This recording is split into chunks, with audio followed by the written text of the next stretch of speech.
The studio felt so good about the new direction they were taking with Shrek that they put this film in development before Shrek was even released in 2001. The executives of DreamWorks wanted a new feeling to this film, so they insisted on having a lot of human characters and settings. Screenwriters of the first film, Ted Elliott and Terry Rossio, wanted the film to be more of a traditional fairy tale, but the producers caused several disagreements regarding it, causing them to leave and to be replaced by Andrew Adamson, who used the movie Guess Who's Coming to Dinner for inspiration for this film. This started a trend regarding not only the franchise, but the company that we will later get into. The film was going to be a lot darker in tone, as there was apparently a fairy tale election, but it was cut out because it was deemed too dark, intellectual, and satirical. Another element that caused the film to appear dark were the medieval paintings and illustrations, as they took a lot of inspiration from the 15th and 16th century castles to emulate into their setting. Mike Myers, Eddie Murphy, and Cameron Diaz teamed up together soon after Shrek was released and managed to negotiate $10 million each to voice in the film, compared to the $350,000 they received for the first film. It is probably the highest pay each of them have received for a job in their entire lives. The movie opens with a fairy tale book that further delves into Fiona's curse. We then see that our favorite ogres are on their honeymoon, and we get more anti-Disney jokes, as they are fine with being outcast due to being ogres. They get home only to see that Donkey did not tend to it, and is only there because Draken is moody, pregnant. Right after Donkey is kicked out, a messenger conveniently knows where Fiona lives to announce that her parents invited her and her Prince Charming to their ball in a few days. Of course, Shrek has reservations. He's an ogre!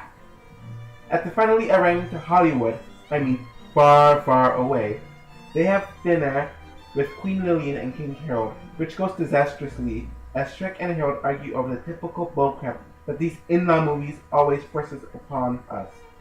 We meet our divine fairy godmother, who meets Fiona, and then we learn that her and King Harold made a deal for her son Prince Charming to marry Fiona, so her curse can break and so he can be king. There are also other reasons that we'll delve into later on.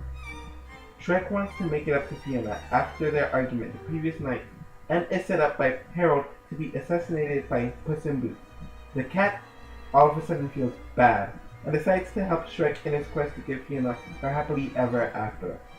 Shrek remembers that during his argument with Fiona, he was given the fairy godmother's calling card, and when he gets a hold of her, she refuses to help him since he's an ogre!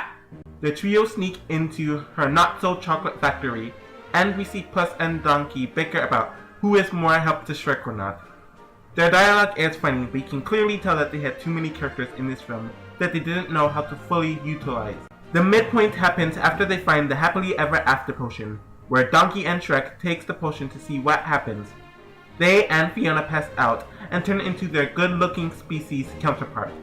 This still is not enough, as the fairy godmother was aware of what potion they stole, so she had her son impersonate the humanoid Shrek to Fiona. Godmother tells Shrek to bail, and after going to a bar, the trio overhears the godmothers and the guilty Harold, who wants to change their plan, which only causes Shrek and company to be arrested. The other fairy tale creatures back at Shrek's swamp sees and hears him and the others get arrested, so they decide to break out the trio from jail. It is time for the ball, and the fairy godmother gave Harold a potion for Fiona to drink, so she could magically fall in love with Prince Charming.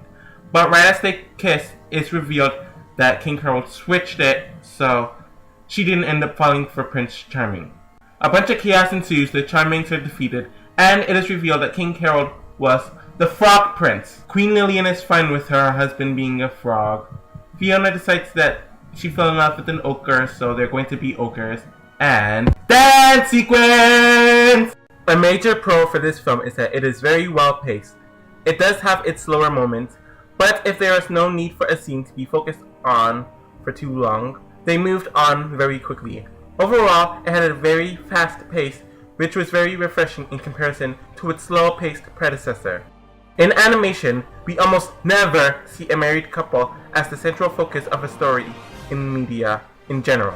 So it was very refreshing to see this in the film.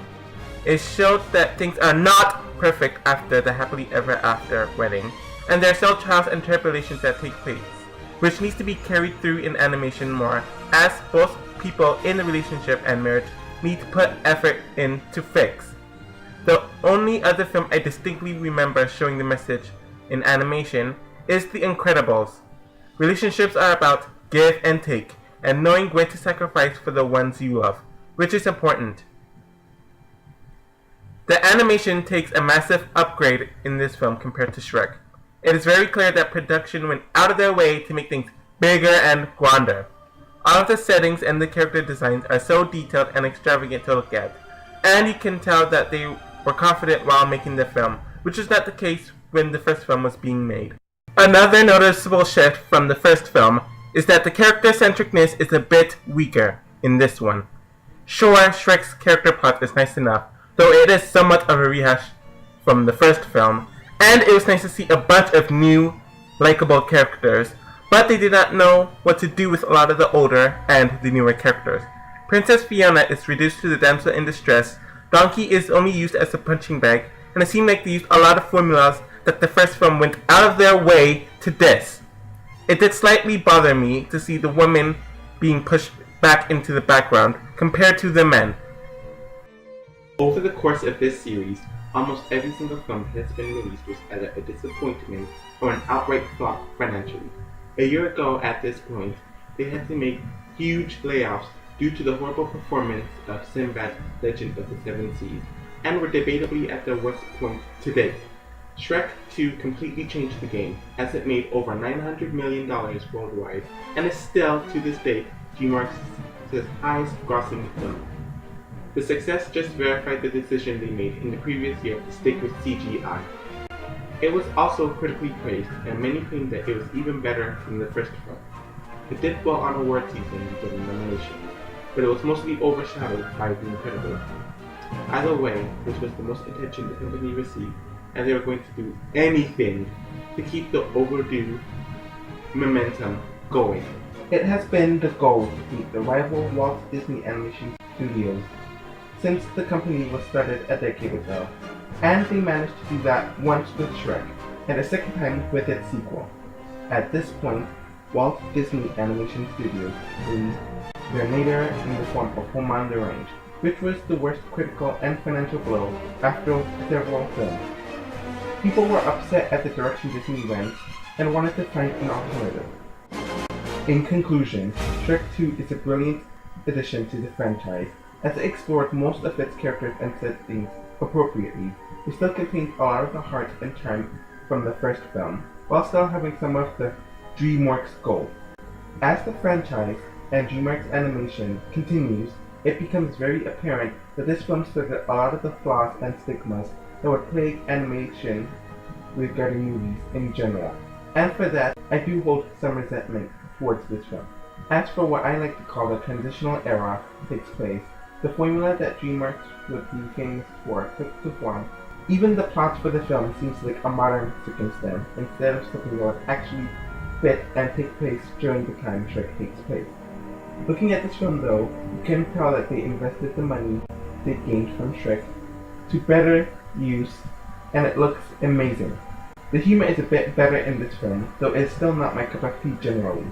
Overall, DreamWorks was getting the company once again, and they were branching on their own, which wouldn't be complete until a few films later.